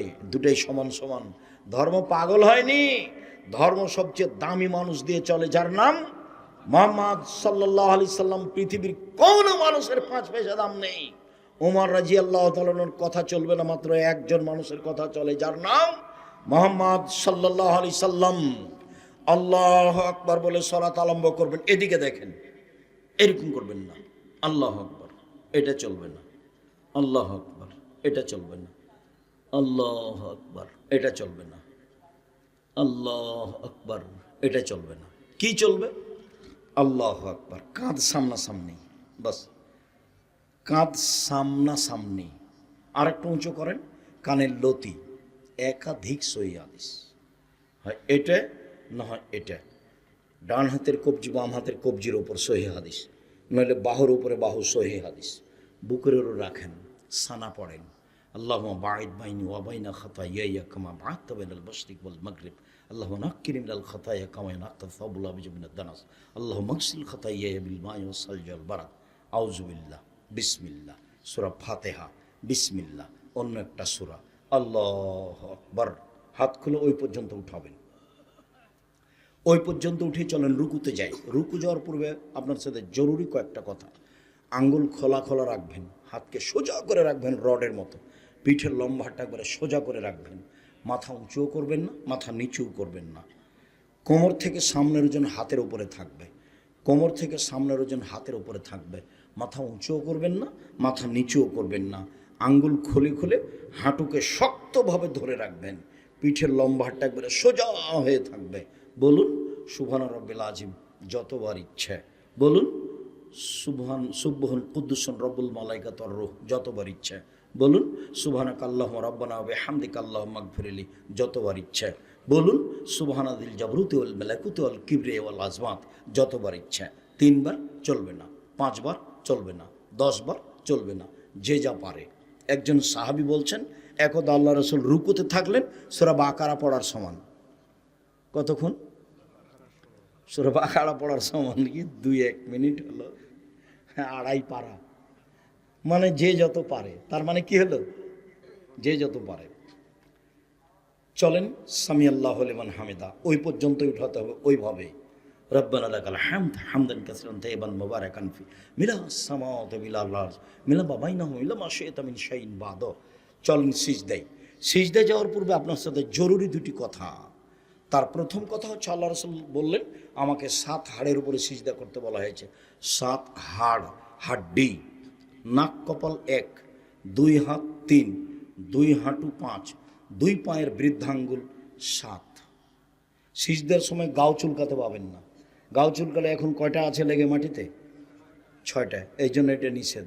শরীর যদি চুলকাতে হয় তাহলে সিজদা থেকে উঠে এসে চুলকাবেন।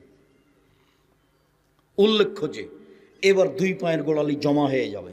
সিজদায় যখন আছেন তখন 2 পায়ের গোড়ালি কী হয়ে যাবে? জমা হয়ে যাবে। তখন ফাঁকা ছিল। আমরা অনেক দিনই শুনেছি যে অনেকে বলেছে যে ডান পায়ের বৃদ্ধাঙ্গুল একবারে এক জায়গাতে থাকবে, নড়তে পাবে না। এটা ভুল হিসাব। সিজদায় গেলে পা দুটি এসে জমা হয়ে যাবে, একসাথে জমা ধরে থাকবে। 2 হাতকে কানের পাশে রাখবেন, কনুইকে এভাবে উঁচু উঁচু করে রাখবেন, পেটের নিচ দিয়ে ছাগলের বাচ্চা যেন পার হতে পারে। পুরুষ নারী একই হুকুম, পুরুষ নারী একই হুকুম, পুরুষ নারী একই হুকুম। বুককে উরুর সাথে লাগিয়ে সলাত আদায় করতে হবে, কথা মিথ্যে। চাঁপাইনবাবগঞ্জের মহিলা বৈঠকে বলছে, বুবু যখন সিজদাতে যাবা বুবু, হাতি যেমন মাটিতে পড়ে যায় তেমনি একবারে মাটিতে পড়ে গিয়ে বুককে উরুর সাথে লাগিয়ে আঁটো সাঁটো হয়ে সিজদা করিও বুবু। যদি বুককে উরু থেকে পৃথক রাখো বুবু, তাহলে স্তন ঝুলন্ত থাকবে বুবু, পর্দার ব্যাঘাত ঘটবে। বুবুর সব কথাই নাকি বুখারীতে আছে। ছি ছি ছি ছি ছি ছি, নাউজুবিল্লাহ। ও ঘরে আছে, শাড়ি পরে আছে, গায়ে চাদর আছে, ব্লাউজ আছে, তো এরপরেও পর্দার ব্যাঘাত ঘটলো। ওই আঁটো সাঁটো বোরকা পরে বাজারে গেল, ভ্যানিটি ব্যাগ ঘাড়ে করে, এতে পর্দার ব্যাঘাত ঘটলো না। এই মেঘ, তুমি এই আঁটো সাঁটো বোরকা আজকে জ্বালিয়ে দিবা। আমি আব্দুর রাজ্জাক বিন ইউসুফ, তোমার কাছের মানুষ, তোমার আব্বার ফ্যামিলিকে আমি নিজের ফ্যামিলি মনে করি। তোমাকে তোমাদেরকে আমি জান দিয়ে প্রাণ দিয়ে ভালোবাসতে চাই। দেখো, জাতির যদি রাস্তাঘাট করে দিতে না পারি, জাতির যদি স্কুল কলেজ করে দিতে না পারি, জাতিকে চূড়ান্ত সঠিক ধর্ম দিতে পারবো ইনশাআল্লাহ। ধর্মের ব্যাপারে জাতিকে ফাঁকি দিয়ে পরকাল হারাতে রাজি নই। আমি চাচ্ছি তোমার আব্বার ফ্যামিলিটা রাসূল সাল্লাল্লাহু আলাইহি সাল্লামের পদ্ধতিতে গড়ুক। সবাই মরতে এসেছে, কেউ বাঁচতে আসেনি। অল্প দিন বাঁচতে এসে এগুলো করে বাঁচার চেষ্টা করিয়েন না, ভুল হিসাব। পুরুষ নারীর সলাতে কোনো পার্থক্য নেই। এইভাবে কোনো উঁচু করে থাকতে হবে যেন ছাগলের বাচ্চা পার হতে পারে। আপনি বলুন, আর পিঠের লম্বা হাতটা একবার আগিয়ে রাখবেন, জরুরি কথা। হাতের জামা জমা করা থাকলে খুলে দিতে হবে। পায়জামা নিচের দিকে জমা করা নিষেধ। যদি উঁচু করতে হয় পায়জামা কোথায় জমা করতে হবে? কোমরে। নিচে জড়ানো হারাম, নিচে জড়ানো নিষেধ, নিচে জড়ানো হারাম। হাত এভাবে জড়ে রাখতে পাবেন না। কেন? আল্লাহ রাসূল বলছেন এরকম নিষেধ করা হয়েছে। মাথার চুল খোপা বাঁধা যদি থাকে মহিলাদের, তাহলে খোপা খুলে দিতে হবে। যদি বেনি গাঁথা থাকে তাহলে পিছন দিকে ছেড়ে দিতে হবে। সবকে সিজদায় যাওয়ার সুযোগ দিতে হবে। মাথার চুল যদি খোপা বাঁধা থাকে তাহলে খুলে দিতে হবে। নারী পুরুষ একই হুকুম, খোপা খুলে দিতে হবে। বেনি গাঁথা থাকলে তার নিজ গতিতে যাবে, কোনো সমস্যা নেই। সিজদায় বলুন সুবহান রাব্বিল আলা যতবার ইচ্ছে, বলুন সুবহান কুদ্দুসুন রব্বুল মালাইকাতুর রূহ যতবার ইচ্ছে, বলুন সুবহানাকাল্লাহুম্মা রাব্বানা ওয়া বিহামদিকা আল্লাহুম্মা গফিরলি যতবার ইচ্ছে, বলুন আল্লাহুম্মা গফিরলি জামবি কুল্লাহু দিক্কা ওয়া জুল্লাহু ওয়া বলু আখিরুল নিয়াত সিররা। আরো যত দোয়া হাদিসের আছে সেগুলো বলুন। কি বলবেন? আল্লাহুম্মা ইন্নাকা আফুবুন তুহিব্বুল আফওয়া ফাফু আননি। কি বলবেন? আল্লাহুম্মা ইন্না নাসআলুকাল হুদা ওয়াত তুকা ওয়াল আফাফা ওয়াল গিনা। আব্দুর রাজ্জাক সাহেব, জানাজার দোয়াটা আমি বলতে পারি? বলেন। কোরআনের আয়াত ব্যতীত যা পারবেন বলেন সিজদায়। উঠে আসেন, আল্লাহুম্মা গফিরলি ওয়ারহামনি ওয়াহদিনি ওয়াআফিনি ওয়ারজুকনি। আবার সিজদায় যান, উঠে আসেন। এ হলো এক রেকাত। এভাবে আরেক রেকাত। আত্তাহিয়াতের বৈঠক। বাম পায়ের পাতার উপরে বসবেন। পাতা বুঝেননি? বাম পায়ের পাতার উপরে বসবেন, ডান পায়ের গোড়ালি খাড়ো করে রাখবেন, আর বাম হাত হাঁটুর উপরে থাকবে, ডান হাত হাঁটুর উপরে থাকবে। কিভাবে থাকবে পরে বলছি। এইবার সালামের বৈঠক। বিতির সালাত 1 রাকাতে সালাম, ফজরের 2 রাকাতে সালাম, মাগরিবের 3 রাকাতে সালাম, এশা ফজর জোহর আসর এশা 4 রাকাতে সালাম। বাম পাকে একবারে ডান দিকে বের করে দিবেন, আর পিছনকে নিতম্বকে মাটির উপরে রাখবেন, আর ডান পা খাড়া করে রাখবেন। আঙ্গুলটা কেবলামুখী থাকবে। বাম হাতের আঙ্গুল জমা জমা করে হাঁটুর উপরে রাখবেন। ডান হাতের এই কনিষ্ঠ আঙ্গুল সব দুটা জমা করে নেবেন। তৃতীয় আঙ্গুলের নখের উপরে পেট রাখবেন। করেন তো দেখি। মহিলারা আপনারা দেখতে পাচ্ছেন না, হ্যাঁ করে এসেছেন, চলে গেছেন। আমার দিনই বল, আপনারা আমি নিন্দা করতে চাইনি। আপনাকে আয়েশার মতো মনে করি, খাদিজার মতো মনে করি। নিজের সম্মান নিজে রক্ষা করুন। এইভাবে অবিরাম নড়বে।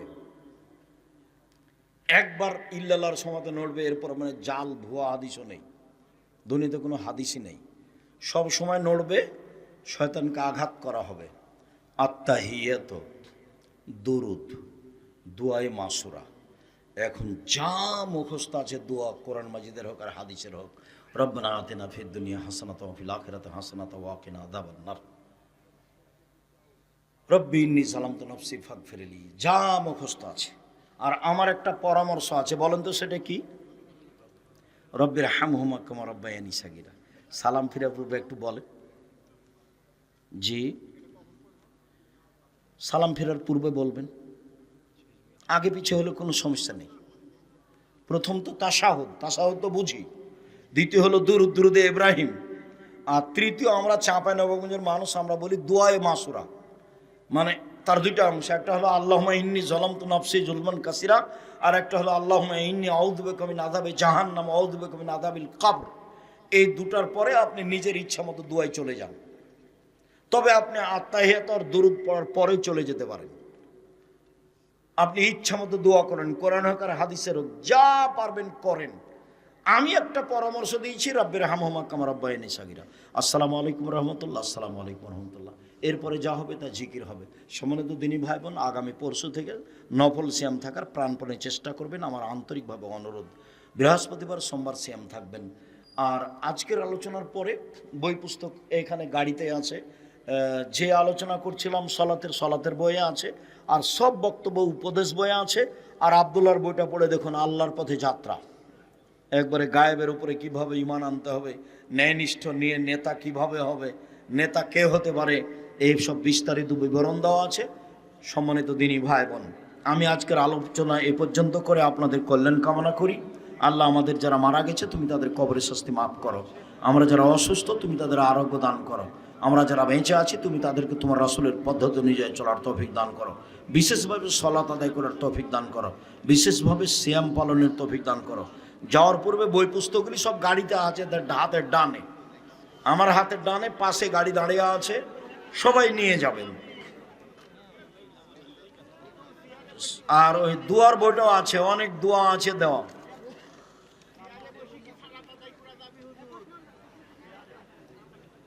চেয়ারে বসে যায়, তবে উত্তম শরীরের গতিতে পড়া। কেবলার দিকে পা বাড়িয়ে দিয়ে বসে বসে করবে।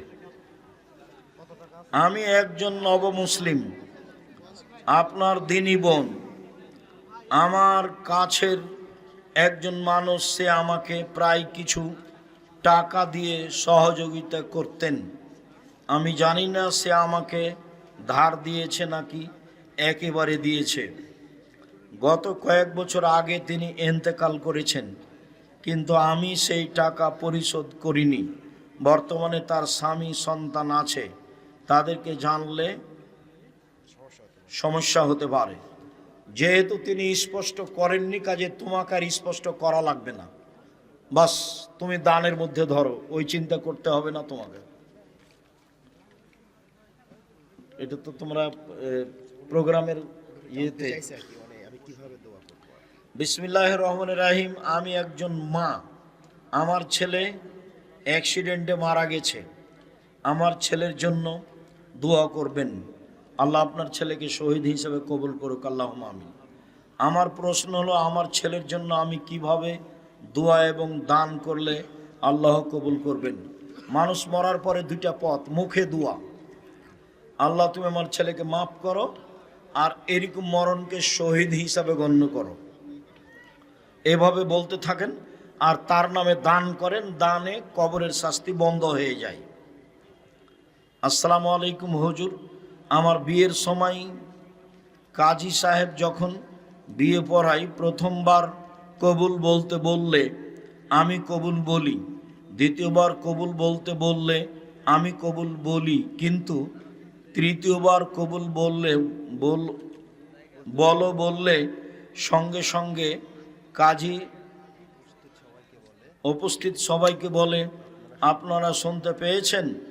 সবাই বলে হ্যাঁ, কিন্তু তখন আমি বলিনি। অতঃপর আমি আজ তাদের কবুল বলি। হ্যাঁ বলার পর আসতে বলার কারণে বিয়ে হলো কি না জানাবেন। মানে তাদের এইসব হয়েছে, এরপরে আমি কবুল বলেছি। তোমাকে চিন্তা করতে হবে না, এটা একবারই যথেষ্ট। আর বিবাহের জন্য মেয়ের পিতা থাকলে আর দুইজন সাক্ষী থাকলে কিছু লাগে না, এমনিতেই বিবাহ হয়ে যায়। খালি পিতা বলবে আমি তোমাকে দিলাম আমার মেয়ে, বাস, তোমার বিবাহে কোনো সমস্যা নেই, চিন্তা করো না। আসসালামু আলাইকুম। শাইখ, নগদ বিকাশ কি ব্যবসা করা যাবে? এগুলো সব সুদের মাধ্যম, নিরুপায় যেটুকু করছেন করেন, ব্যবসা করতে যায়েন না। কি মসজিদের জায়গা নিয়ে গন্ডগোল, ওই মসজিদে কি সালাত আদায় হবে? যদি ওর পাশে মসজিদ তৈরি হয়েছে, গন্ডগোল করে আর একটা মসজিদ তৈরি করেছে, তাহলে এখানে সালাত হবে না।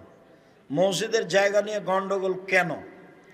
যদি অক্ষ করে না দেয় তাহলে আজ হোক কাল হোক এই জমি ছেড়ে দিতে হবে, পাশে জমি নিয়ে মসজিদ করতে হবে। আর যদি গড়িমসি করে, এরকম সেরকম করে, তো গ্রামের লোক চাপ দিয়ে অন্তত একটা কাগজে লিখে নেই ওকে অক্ষ হতেই হবে, সরকারি হোক বা গ্রাম্যভাবে হোক। আর যদি নাই দেয় তাহলে এই যে মসজিদ বাদ দিয়ে মসজিদ তৈরি করতে হবে পাশে। আমি একজন 17 বছর বয়সী ক্লাস 10 পড়ুয়া, বিজ্ঞান বিভাগের ছাত্র। গত বছর 2025-এ জানুয়ারি মাস থেকে 12 বছর বয়সী ক্লাস 7-এ পড়ুয়া মেয়ের সাথে হারাম সম্পর্ক। আমরা যে হকের উপর আছি সেটা বুঝবো কিভাবে? দলিল সহ বুঝবা, দেখবা ফাজাইল আমল দেখো, দলিল প্রমাণ নেই, হাদিস হতে হবে এবং সহি এ কথা বলতে হবে। বুখারী মুসলিম বাদ দিয়ে দুনিয়ার যে কোনো হাদিস হলে কি বলতে হবে? সহি বলতে হবে। যদি না থাকে তাহলে ওই বই পড়া থেকে বিরত থাকতে হবে, এইটাই প্রমাণ। শুক্রিয়া, জাযাকুমুল্লাহ খায়ের সকল দিনী ভাই বোনকে। 2 রাকাত সালাতে তাওয়ারুক নেই, নিতম্বর উপরে বসতে হবে না। যেখানে সালাম আছে সেখানে, প্রত্যেক যেখানে সালাম আছে, তাই বললাম বিতর 1 রাকাতে সালাম, তাই বললাম ফজর 2 রাকাতে সালাম, তাই বললাম মাগরিব 3 রাকাতে সালাম, তাই বললাম জোহর আসর এশা 4 রাকাতে সালাম। যখন সালামের বৈঠক তখন নিতম্ব। শুক্রিয়া, জাযাকুমুল্লাহ খায়ের। গর্ভবতী গাভীন বকরি বা ছাগল বা গরু, গাভী, এগুলো কি বিক্রি করা যাবে? সমস্যা নেই। পশু প্রাণী প্রজনন পদ্ধতিতে পশু প্রাণী বেশি করাতে কোনো সমস্যা নেই। পেটে বাচ্চা আছে, বিক্রি করাতে কোনো সমস্যা নেই। তবে একটা কথা, বাচ্চা প্রসব হয়েছে গাভীর বাচ্চা এক জায়গাতে বিক্রি করবেন আর গাভী এক জায়গাতে বিক্রি করবেন, এটা করা হবে না। যতদিন পর্যন্ত বাচ্চা দুধ না ছেড়েছে মায়ের, ততদিন পর্যন্ত বাচ্চাকে ভিন্ন করে আর গাভীকে ভিন্ন করে বিক্রি করা নিষেধ, কঠিনভাবে নিষেধ। এই কথাটা বোঝা গেল কি বললাম? মানে গাভী বাচ্চা দুধ খায়, তো এখন দালালের কাছে দিয়েছেন, ওই একসাথে কিনে নিয়ে বেশি দাম দিয়ে বাচ্চাটা একজনের কাছে বিক্রি করেছে আর মাকে আর একজনের কাছে বিক্রি করেছে। এটা বুঝলেন না? এই কাজ করবেন না, সাবধান।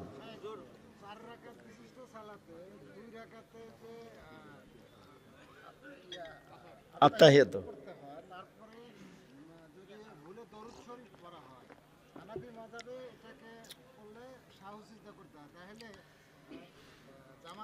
প্রতিদিন দুরুদ পড়ে নিলেও সহসিজদা দিতে হবে না। দুরুদ পড়ার হাদিসই আছে, পড়া লাগবে না।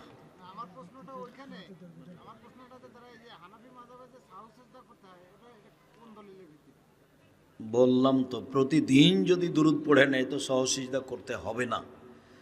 দুরুদ পড়ারই হাদিস আছে, আমরা বলছি পড়া লাগবে না, পড়ে নিলে কোনো সমস্যা নাই, পড়ারই হাদিস আছে।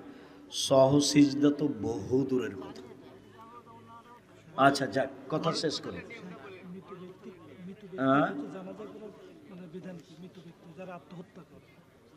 মৃত ব্যক্তি আত্মহত্যা করে তার জানাজা করা যাবে। ফরজ গোসলের নিয়ম, সুন্দর করে ওযু করতে হবে। আগে লজ্জা স্থান, পুরুষাঙ্গ স্ত্রীঅঙ্গ ধুয়ে নিয়ে হাতটা মাটিতে বা সাবানে মেজে নিয়ে সুন্দর করে সলাতের ওযু করতে হবে। পা ধোয়া বাকি রাখতে হবে। তারপর ট্যাপ ছেড়ে দিয়ে গোসল করতে পারে, বালতিতে পানি নিয়ে গোসল করতে পারে, বদনাতে পানি নিয়ে গায়ে ঢেলে দিতে পারে। সম্পূর্ণ শরীর ধুয়ে নিয়ে পা দুটা পরে ধুয়ে নেবে। এ হলো ফরজ গোসল। কেউ মসজিদে টাকা দান করলে তার নাম মসজিদের গেটে লিখা যাবে কি না? না না, খবরদার নাই। জায়গা বা টাকা লিখলে তো তাহলে তার ছেলে মেয়ের বা তার নিজের অহংকার আসবে। তাহলে একে দিয়ে জাহান্নাম উদ্বোধন হবে। জাহান্নাম উদ্বোধন হবে 3 শ্রেণীর মানুষ দিয়ে। 1, মাওলানা সাহেব দিয়ে। 2, দানশীল দিয়ে। 3, শহীদ। 3 জনই খুব বড় বড় মানুষ। তো যদি অহংকার আসে তাহলে 3 জন দিয়ে কি হবে? জাহান্নাম উদ্বোধন হবে। যারা জেনা চুরি ডাকাতি করেছে ওরা জাহান্নামে যাবে, তবে প্রথমে নয়, এরাই যাবে আগে। শুকরিয়া, জাযাকুমুল্লাহ খায়ের। জি, আমি আপনাদের কল্যাণ কামনা করি দিনী ভাই বোন। আর নয়,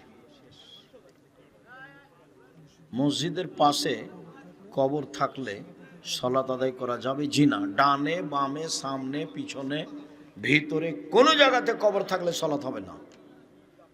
মসজিদের দেওয়াল এবং কবরের মধ্যে অতিরিক্ত প্রাচীর দিতে হবে, নাহলে কবর ভেঙে হাড়হাড্ডি অন্য জায়গায় নিয়ে যেতে হবে, আর না হলে মসজিদ সরিয়ে দিতে হবে।